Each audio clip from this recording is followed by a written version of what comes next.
নগরীতে যত্রতত্র গড়ে ওঠা বিলবোর্ড একদিকে যেমন মেগাসিটি ঢাকার সৌন্দর্য নষ্ট করছে, অন্যদিকে দুর্ঘটনার সম্ভাবনা বাড়াচ্ছে।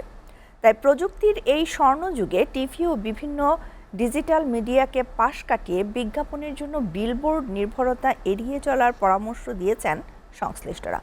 প্রশাসনের নাকের ডগায় দুর্নীতি পাড়া হিসেবে স্বীকৃতি ঢাকার প্রাণকেন্দ্র গুলশানের ডিসিসি মার্কেটে ঝুঁকিপূর্ণভাবে বিলবোর্ড স্থাপনের বিরুদ্ধে প্রতিবাদ মুখর হয়ে উঠেছে স্থানীয়রা। সাজ্জাদ জাহানের প্রতিবেদন।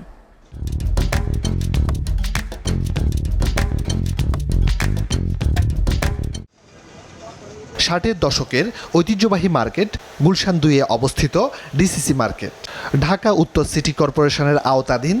এই মার্কেটের যেমন রয়েছে দীর্ঘ ইতিহাস, তেমনি আভিজাত্য। কিছুদিন ধরে দখলদারদের নজর পড়েছে মার্কেটটির উপর।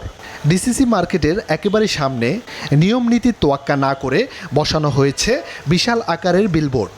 এর ফলে দুর্ঘটনার ঝুঁকি বাড়ছে বলে দাবি করেন স্থানীয়রা। ঝুঁকিপূর্ণ, এটা পড়ে যাওয়ার সম্ভাবনা অবশ্যই আছে।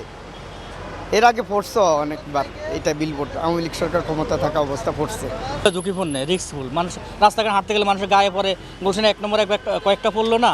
ঐতিহ্যপূর্ণ এই মার্কেটের নান্দনিকতা রক্ষায় প্রশাসনের পক্ষ থেকে দ্রুত ব্যবস্থা নেওয়ার আহ্বান জানান মার্কেটের ব্যবসায়ীরা।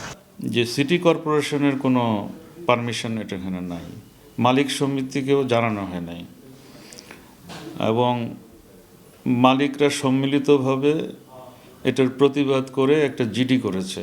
এটা ঝুঁকিপূর্ণ, এটা অপসারণ করা। তো আমরা তো নিজেরা অপসারণ করতে পারি না, এটা সিটি কর্পোরেশনের মার্কেট, জানানো হয়েছে সব কর্তৃপক্ষকে। বিজ্ঞাপনের অনেক মাধ্যম থাকা সত্ত্বেও কূটনৈতিক পাড়ায় এমন বিলবোর্ড স্থাপনকে অযৌক্তিক মনে করেন সাবেক এ বিচারক। মার্কেটের ক্ষতি, এটা দেখেন ডেভেলপমেন্টের জোন এরিয়া, এটা ঝুঁকিপূর্ণ আগের থেকে মার্কেট। তো ঝুঁকিপূর্ণ মার্কেট হইলে যে এটা যে কোনো সময় দেশি বিদেশি যে কোনো একটা দুর্ঘটনা ঘটে, যে কোনো মুহূর্তে এটা ক্ষতিকর। আবার এটা কোনো মানুষ যে কোনো সময় আহত হইতে নিহত হইতে বলে এই দায়িত্ব কে নেবে? সাজ্জাদ জাহান, এসএটিভি, ঢাকা।